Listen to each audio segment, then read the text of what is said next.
अन्य ध्वनियाँ। हमारी सबसे पहली अन्य ध्वनि है अनुस्वार, जिसे आप अंग की मात्रा भी कहते हो।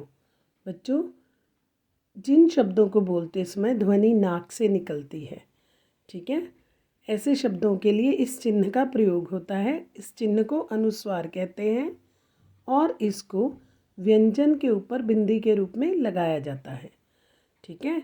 जैसे पंखा, तो प की आवाज़ नाक में से आ रही है, इसका मतलब है प के ऊपर अनुस्वार का चिन्ह यानी कि बिंदी लगेगी। पंखा, बंदर, कंधा, शंख, मंद, मंगल आदि। जैसे बच्चों आप पतंग लिखते हो ना, कई बच्चे कहीं भी बिंदी लगा देते हैं, त के ऊपर लगा देते हैं तो क्या बन जाता है? पतंग, ठीक है। लेकिन अगर प के ऊपर बिंदी लग जाएगी क्या बन जाएगा? पंतग। समझ रहे हो ना किस तरह से उच्चारण में फ़र्क आ गया बिंदी के बदलते ही, ठीक है। तो आपको इसका सही स्थान पर ही प्रयोग करना है।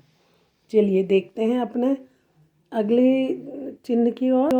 हमारा अगला चिन्ह या ध्वनि है विसर्ग, जिसे आप अह की मात्रा भी कहते हो, ठीक है।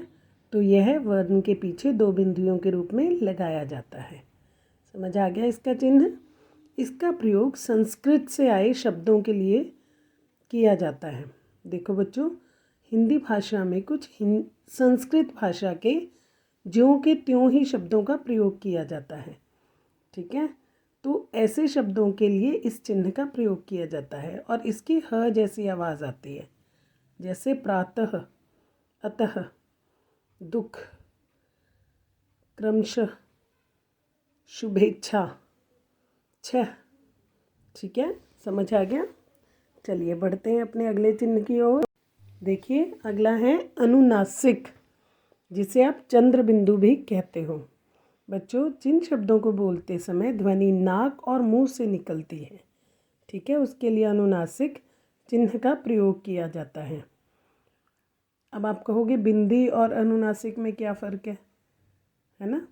तो बच्चों, जब भी स्लीपिंग लाइन यानी कि शिरोरेखा के ऊपर कोई मात्रा होती है, ठीक है, तब हम बिंदी का प्रयोग करते हैं। लेकिन जब वो ऊपर नहीं होती है तब हम चंद्र बिंदु का प्रयोग करते हैं, ठीक है। जैसे चांद, मुँह, ऊंट, हंसना, यहाँ, पूंछ आदि। समझ आ गया?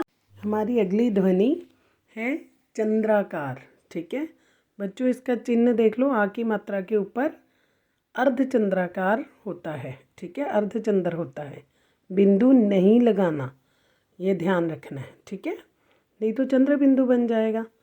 तो आ की मात्रा के ऊपर चंद्र होता है, इसे हम क्या कहते हैं? अर्धचंद्राकार, ठीक है। इस चिन्ह का नाम समझ में आ गया?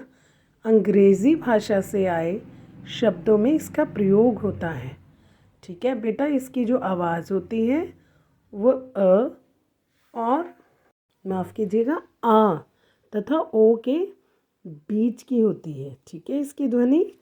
इसलिए हिंदी में इसका शुद्ध उच्चारण तथा लेखन के लिए अर्धचंद्राकार नामक चिन्ह का प्रयोग किया जाता है, ठीक है बच्चों।